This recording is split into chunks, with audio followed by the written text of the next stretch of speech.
Village food with Rupsana. আমি সেই রূপসানা আবারও হাজির হলাম প্রত্যেক দিনের মতন রমজানের ইফতার স্পেশাল স্ন্যাক রেসিপি নিয়ে। আসসালামু আলাইকুম সুপ্রিয় দর্শক বন্ধুরা, আজকের আমি রমজানের ইফতার স্পেশাল একটি স্ন্যাক রেসিপি বানিয়ে দেখাবো। আপনারা প্রথম থেকে শেষ পর্যন্ত দেখতে থাকুন এটা আমি কিভাবে বানাই।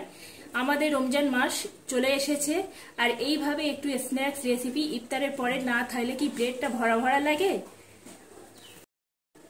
রেসিপি বানাবো বলে আমি এখানে 3টে পেঁয়াজকে বেশ ঝুরি ঝুরি করে কুচে রেখেছি, আর নিয়েছি 2টো ডিম, নিয়েছি ফ্রেশ ধনিয়া পাতা কুচি, আর নিয়েছি কাঁচা লঙ্কা, আর নিয়েছি 2টো সিদ্ধ ডিম। আজকে আমি এই 2টো সিদ্ধ ডিম দিয়ে স্ন্যাক্স রেসিপিটি বানিয়ে দেখাবো, আর বাড়িতে থাকা একদম অল্প উপকরণে বন্ধুরা দেখাবো। এখানে আমি একটা মিক্সিং বোল নিয়েছি, মিক্সিং বোলের মধ্যে যে পেঁয়াজগুলো ঝুরি করে রেখেছিলাম পেঁয়াজগুলো দিয়ে দিচ্ছি, সাথে যাচ্ছে স্বাদ অনুযায়ী নুন আর পেঁয়াজটাকে সুন্দর করে আমি এখানে হাত দিয়ে কষলে কষলে মেখে নেব। পেঁয়াজটা আমি নুন দিয়ে সুন্দরভাবে কষলে কষলে মেখে নিয়েছি, আর পেঁয়াজটাকে সুন্দরভাবে পানিটাও ছেড়ে দিয়েছে। এবার আমি এর সঙ্গে যোগ করে দেব 100 গ্রাম বেসন, 1 চা চামচ জিরা আর মরিচের গুঁড়া, 2 চামচ দিয়ে দেব চালের গুঁড়ো,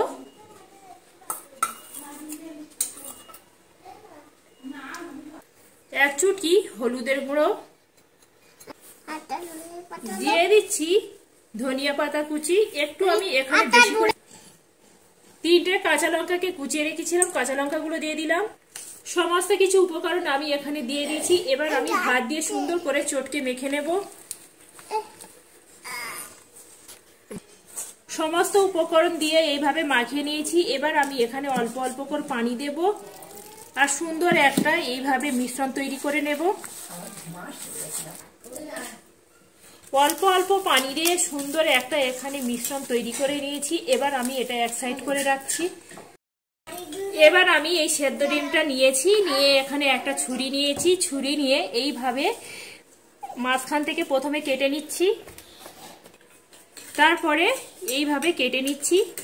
একটা ডিম আমি এখানে 4 টুকরো করে নিলাম, দেখেই বুঝতে পাচ্ছেন। ডিম দুটো সুন্দরভাবে কেটে নিয়েছি। ডিমগুলো কেটে নিয়েছি, আগে থেকে যে মিশ্রণটা আমি এখানে রেডি করে রেখেছি। এবার আমি এখান থেকে অল্প করে মিশ্রণ নেব, এখান থেকে এইভাবে নিয়ে নিলাম, নিয়ে এবার এইভাবে হাত দিয়ে একটু চ্যাপটা করে নিচ্ছি।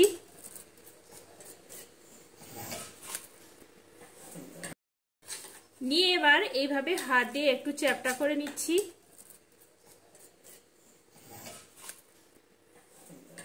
এইভাবে হাত দিয়ে সুন্দরভাবে চ্যাপটা করে নিয়েছি। এবার এখান থেকে 1 টুকরো ডিম নিয়েছি, ডিম নিয়ে এবার এইভাবে চারিদিকটা সুন্দরভাবে মুড়ে দেব।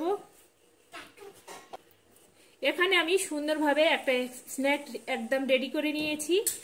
আবারও আমি একটা দেখাচ্ছি। আবারও আমি এইভাবে অল্প একটু মিশ্রণ নিলাম, নিয়ে হাতের সঙ্গে চ্যাপটা করে আবারও এখান থেকে 1 টুকরো ডিম নিচ্ছি, আবার এখান থেকে অল্প করে একটু মিশ্রণ নিচ্ছি, নিয়ে ডিমের উপর থেকে এইভাবে দিয়ে দিচ্ছি, দিয়ে এইভাবে হাত দিয়ে সুন্দর করে একটু লম্বা করে নিচ্ছি। এখানে আমি আর একটা রেডি করে নিয়েছি। এইভাবে করে সমস্ত আমি রেডি করে নেব। স্ন্যাক্স রেসিপি ভাজার জন্য আগে থেকে বেশ কিছুটা পরিমাণে তেল গরম করতে দিয়েছিলাম, তেল গরম হয়ে গেছে। এবার আমি এখান থেকে একে একে এইভাবে তেলের মধ্যে দিয়ে সুন্দর করে ভেজে নেব।